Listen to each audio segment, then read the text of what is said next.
Naglabas na ng bagong album si Ariana. And alam nyo na si Ariana ang aking main pop bitch. Kaso ang dami nangyayari sa kanya right now. I think same kami. Okay, sorry. Ang dami ko sinasabi. Hi guys, welcome back to Yanni's Room. Sunday Reset. Actually, hindi na Sunday. It's already Tuesday. And nag-isip talaga ako kung ihahabol ko pa ba tong episode na to. But I think, hindi naman I have to. Kasi pwede akong umabsent na lang talaga ulit for this week. But I feel like I need to. For myself also. Anyway, andito ako ngayon sa Wabi Sabi Cafe. So, pottery studio siya. Papakita ko sa inyo. Ito siya. Ito yung pottery and then cafe. Masaya mag-work dito kasi may sockets. Ang ganda ng upuan nyo sa dulo. And then, window. Tapos ito upuan ko actually cute din. Like, dito lang ako sa sofa. Ang cute ng mug nila. In order ko ay Spanish latte. Sagpasab ako ng oat. Andito rin yung owner. Actually, na-meet ko yung owner, si Pao. Pero ang cute ng mga mug nila kasi nga pottery eh. So, alam niyo parang amats ko mag-pottery class. Gusto ko mag-pottery class. Sarap. Spanish latte in order ko. Okay. 2 weeks ago, nag-enroll ako sa isang workshop kasi gusto ko lang matuto ng something na crafty, whatever. Hindi talaga kasi ako magaling mag-art sa kamay ko, guys. I mean, I'd like to believe na tinatawag ko naman yung sarili. I consider myself as a creative, pero hindi ako crafty na person. And gusto ko sana talaga matuto kasi ewan ko, gusto kong gumawa ng mga visualizer, mga music video. For myself lang na as in, like parang may tawag eh. Mixed media art. Yeah, mga mixed media. Tapos gusto ko siyang i-post dun sa art account ko. Ano ba yung art account ko? Saan may araw. Tapos, meron akong pinaplano in my mind. Oo nga, nakalimutan ko na meron akong ganong plano. Kasi nung nasa Riyadh ako, gawa ng art. Kasi nga, grabe yun. What a time. Dahil wala akong trabahong inaatupag. So, nagsusulat lang ako, nanonood ng movies, nagpa-plan ng mga gusto kong gawing art. Ang hirap lang kumilos nung andun ako kasi hindi ko alam saan yung bilihan ng mga gamit and all. So, nilagay ko lang yung concept sa notes ko. Tapos sabi ko, pag uwi ko ng Pilipinas, gagawin ko siya. And, I forgot. Meron akong gustong gawin. Anyway, ano ako napunta doon? Sinabi ko lang kasi na 2 weeks ago, nag-enroll ako sa isang workshop na, cyanotype. Yeah, how to make one. Kasi super amazed ako sa cyanotype. And actually, gusto kong ipagpatuloy kasi I learned na paano. Cool niya. Ano siya, as in, binibilad siya sa araw. Pakita ko na yung picture. Yun yung ginawa ko. Kasi sabi ko, gusto ko lang manahimik for that Sunday. Tapos alam nyo, after that Sunday, tuloy-tuloy na yung schedule ko. Which is, yun din yung reason kung bakit nahirapan ako mag-upload for the past 2 Sundays. Dahil, grabe, as in, swamp talaga ako sa work. And bukod sa swamp, sa work.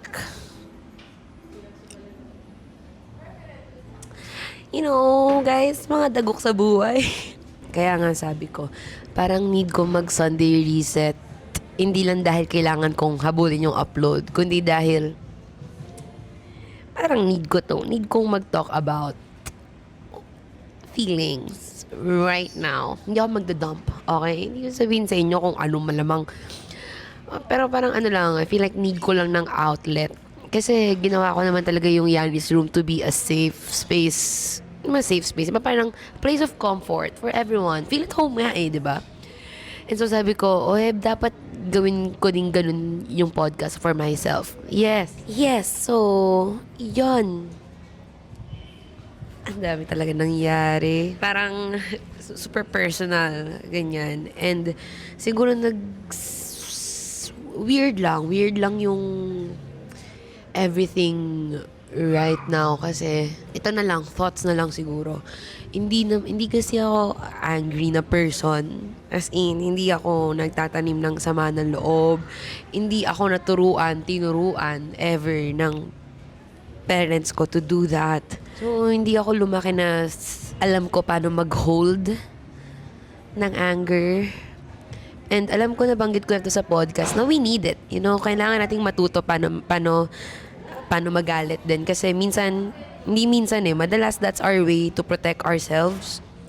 Hindi rin naman healthy yung hindi ka nagagalit. Ever. But right now, I think din talaga, something with anger. There is so much anger that I'm feeling right now. For certain situations, people na I wish hindi ako angry at. It doesn't feel right for me to be angry sa person na to ng ganto kalala. Kasi syempre, kapag mahal mo yung tao, hindi mo naman gugustuhin magalit ka ng sobra, di ba? Yes, that's right. But I feel like, kaya ka nga rin galit eh. Kasi na-hurt ka and disappointed ka ng someone na you cared so much about. Tama ba yung grammar? I mean, feeling ko hindi ka naman magagalit sa isang bagay or sa isang tao kung hindi mo naman mahal yung person na yon. So, in a way, coming from a place of love pa rin talaga yung anger and hurt. And grief, actually. Medyo, ang dami lang. Feeling ko ang dami lang nag-run in my mind right now. Tingnan natin ninyo, hindi na ako naka-microbanks ngayon. Ang bilis bumaba ng boko, no? Ang hirap mag-deal with so much negative feelings as a person na ayaw ng ganun. I mean, hindi ko yun core. That's not me. Pero na-realize ko parang sobrang prone ko to crisis. As in, sobrang prone ko sa mga situations na napapaganto ako. Parang, napaisip ako ng pagkatao, ganyan. Ang hilig-hilig kong guys. Ang hilig-hilig kong mag-ponder. Sa totoo lang. Iniisip ko nga kung matibay ba akong tao emotionally. Feeling ko hindi. Madali akong Madali akong I swear, kapag may mabigat na nangyayari sa akin, medyo madali akong panghinaan ng loob. But the thing about me is, I endure. So, manghihina lang ako ng loob, mag-shitpost lang ako sa dump, mag-hopecore lang ako, iiyak lang ako sa IG story, ganyan. And then after nun, parang gagawin ko pa rin naman. Shit, Ariana Grande, pinapatugtog nila ngayon. I love Ariana Grande. I hope she's okay. Akala mo naman, tropa kami. Going back, it's so hard to deal with so much negative emotions right now. Kasi sa sobrang dami niya and sobrang like nafe-feel in niya yung buong pagkatao ko ngayon, nananumb ako. Pwede ba sabihin yun? I hate it. Honestly, mas gusto ko sana ma-feel na pag galit ako, feel ko yung galit. Pag hurt ako, feel ko yung hurt. Ang hirap nung wala kang maramdaman. Like, you just feel so indifferent to things and to people. And I don't like it. Kasi parang, that feels worse. You literally mawalan ka ng pake. Ang devoid of emotions. I don't like it. And now, I'm sitting with it. Kasi, magagawa, di ba? Kailan naman, it's all, I just had to share. Feeling ko need ko lang yun ilabas. I'm gonna figure it out, guys. Don't worry. In therapy. Hindi. Feeling ko naman, I'm gonna figure it out. Feeling ko, I just have to let these feelings sit. Pagdadasal ko na lang. Kaya ko to. Ang hirap ng ang hirap ma-stuck sa ganto. Feeling ko parang pasama ako ng pasama na tao kasi hindi ko nararamdaman yung empathy and care na sobrang dali ko maramdaman before. Ayokong malose yung heart na yun. Lagi ko naman sinasabi yan, guys, never lose your heart, di ba? Yes, kasi it fucking sucks kapag wala ka nang maramdaman. Medyo parang hindi ka tao, so totoo lang. Parang nawawala din yung sorry for the lack of better term, kasi nawawala yung libog mo to create. Kasi wala kang maramdaman talaga. Don't like it.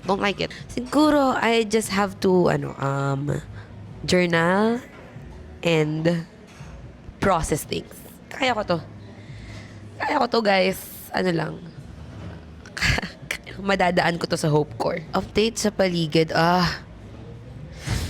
Meron akong gustong issue na pag-usapan, which is about sa Paxilica pa rin naman. Wala akong anything against Nate, ha? Nathan Portes? Yes. Kilala ko si Nathan. Iniisip ko lang if Nate or Nathan. So, wala akong anything personal against him. And I hope hindi yun matake that way just because nag-name drop ako dito. Kasi, I mean, pinost naman niya in public yung video and it became such a hot topic.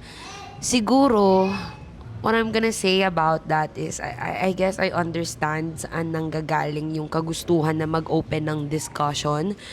Pero, hindi ko lang na-appreciate or hindi ko nagugustuhan siguro yung itong event na to ay naging like turn to just another cancellation story na we can hihihaha. I think dapat nating ma-realize na ang internet ay hindi isang malaking vacuum na whatever we put out na content or information, walang effect. Meron. Okay? Lalo na if sobrang laki ng audience mo. Siguro na-realize ko lang niya, kailangan nga talaga natin ng humanities sa STEM or sa other deg progs. Kasi ngayon, tingnan nyo, nag-i-speak up na yung mga farmers and yung mga residents na maapektuhan ng pagtayo ng Paxilica. Siguro, ito, something that I learned sa pakikihalubilo sa iba't ibang community, sa mga IP, sa mga student leaders na for capitalists or I guess karamihan ng tao, yung definition nila ng development or progress ay malaking part ka ng tech industry, malaking technological innovations, 'di ba? Parang yun yung development. Pero kasi, hindi ganun for a lot of people. Para sa mga indigenous people, alam nyo, hindi yun ang definition ng development. Ang definition ng development para sa kanila ay kung mapapangalagaan nila yung ancestral lands nila, yun yung yaman nila. So I think, hindi lang talaga tama na iangkla natin yung progress or development or success sa sobrang harmful at napakalaking capitalist venture nakagaya ng Paxilica. Yun lang. And I hope mas maging responsible tayo of what we put out. Siguro, iniisip ko lang why the post is still up right now. Hindi ko naman wish na mabugbog sa hate or death threats si Nathan for that video. But I do wish na mas may realize natin yung impact nung ganong post and hindi na siya gawing basta katatawanan lang na oh my god, na-cancel na naman ako moment. I feel like ang irresponsible lang nun. Okay. That's for me. Dami nangyayari. Tignan nyo na lang tong cute na mug. Okay, movie recommendation. Nood kayo ng Cinemalaya. Recommend ko yung Status Rejected. Yun yung film na part ako. Hindi, pero sige, kung hindi Cinemalaya. But, ano guys, August 6 to 18 ng Cinemalaya. So, I think manood talaga kayo ng mga shorts, lalong-lalo na, ng mga shorts, hindi lalong-lalo na, ng mga shorts, and then ng full length. Alam nyo, ito yung first time na itatry ko manood ng as many as possible na movies. Kasama dun sa shorts, yung friend ko, oh my God, Honeymoon Avenue. Nayak ako. Pangin na mahal ko si Ariana Grande talaga. Sana okay siya. Sorry. I mean, part ng short doon yung friend ko, si Joseph Vitali. Panoorin niyo yung nakalimutan ko na... Hindi nakalimutan ko na kung paano kakalas. Docu yun. Tas amin, Status Rejected. Mirror and... It seemed to make a lot more sense. Sobrang parasocial nito, guys. Pero kasi... Kaya favorite ko tong song na to dahil... Nung grade, I think grade 7 ako nun, or grade 6. I think, yes, somewhere along those days, ay ako, nabahilig ako magbasa ng creepypasta. As in, tambay ako dun sa creepypasta. Tapos, yung, Jeff the Killer, basta yung may, hindi si Jeff the Killer. Si Jeff the Killer tsaka yung Smile Dog. Actually, yung dalawang yun. Yung Smile Dog tsaka Jeff the Killer. Sobrang hinaunt nila ako to the point na hindi ako makatulog na maayos. Tapos nagigising ako ng madaling araw.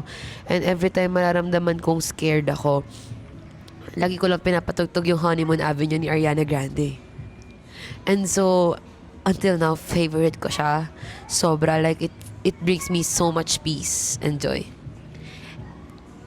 Naiyak lang ako kasi parang narinig ko siya at a time na maybe I need it. Maybe I need that comfort. Anyway, movie recommendation. Bukod sa Cinemalaya, nanood ako ng rom-com this week. Ang i-recommend ko is yung Finding Emily. Sobrang charming niya. Sobrang charming niya. I love it as a rom-com kasi because we are so fucking back. Like, sobrang mundane and normal nung treatment niya. Tapos parehas lang silang loser. I love my loser boys and girls. And then, cute ng chemistry nila. Tapos yung kilig, it lies dun sa mga mini moments. Like parang the way they notice each other's feelings kapag upset yung isa. Basta, sobrang cute. Alam niyo yung mga interactions ng actors na parang hindi rehearsed. Like, oh my God, naisip niyo yun gawin on the spot. Yung mga yakap, holding hands. Ay, Diyos ko po. Sobrang cute talaga ng Finding Emily, guys. I swear. Tapos, what I like about it is high stakes siya. As in, like, nakaka-stress yung problema. High stakes yung problem. Funny siya. It's so modern. Like, alam niyo yung mga bagay na, oh my God, mangyayari nga talaga siya sa era na to. I love it so much. And then, grand gestures. My heart is stuck in bumper. Panoorin nyo yung Finding Emily. The best. It's so good. And mantra ko siguro. Ano kayang hope core natin for this week? I'm thinking na pag-usapan namin to ng isang friend. Parang wala naman siyang connect, but I feel like maybe baka may need makarinig, pero we deserve what we tolerate. Yun yung statement that comes to my mind right now. So, if shit yung situation na na-experience nyo sa isang relationship, sa isang friendship, like napapaisip ka, bakit kaya ako ginaganto ng taong to? You have to realize na in a way, meron kang part in that because hinahayaan mo. We can always step our foot down. Tama ba? We can always stand our ground. Kailangan natin matuto mag-draw ng boundaries. This week, I did that. After how many years, I did that. And it feels good, honestly. So, yun. Let's not tolerate anything that is less than what we deserve. Lahat tayo deserve matrato ng tama. Lahat tayo deserve na marespeto at mahalin. And makonsider sa mga decisions and actions. So, if merong people in your lives na sobrang binabalagbag ka lang, sana hindi nyo hayaan na ganun. Okay? Also kasi, alam nyo, malaking tulong din yung pag-call out sa ibang people, like sa ibang tao na, hey, this is how you're hurting me. Kasi that way, malalaman nila na, okay, nagagawa ko na pala yan. Let me change. So, parang in a way, nabibigyan mo sila ng chance to love you better. Or to be a better person. Ganun. Whatever. Did that make sense? Anyway, thank you guys for listening to this episode. I hope okay kayo. See you sa August 8. Manood kayo again ng Cinemalaya, August 6 to 18. Panoorin nyo yung Status Rejected. Andun ako. Mag-join kayo sa FB community natin, Yanni's Roommates. Doon ako nagpo-post ng updates. And then i-follow nyo na rin kami dito sa YouTube and sa Spotify. Naglalabas ako ng new episode every Thursday, 9 p.m. and every Sunday, 8:30 a.m. Pero may mga times na hindi ko siya nagagawa because, dami lang prob. And i-follow nyo na rin ako at Yanni Hatisu sa lahat ng social media platforms. Oh my God, i-follow nyo pala yung socials namin at Kwarto ni Yanni. Sorry ang gulo. Yun lang. See you. Bye-bye.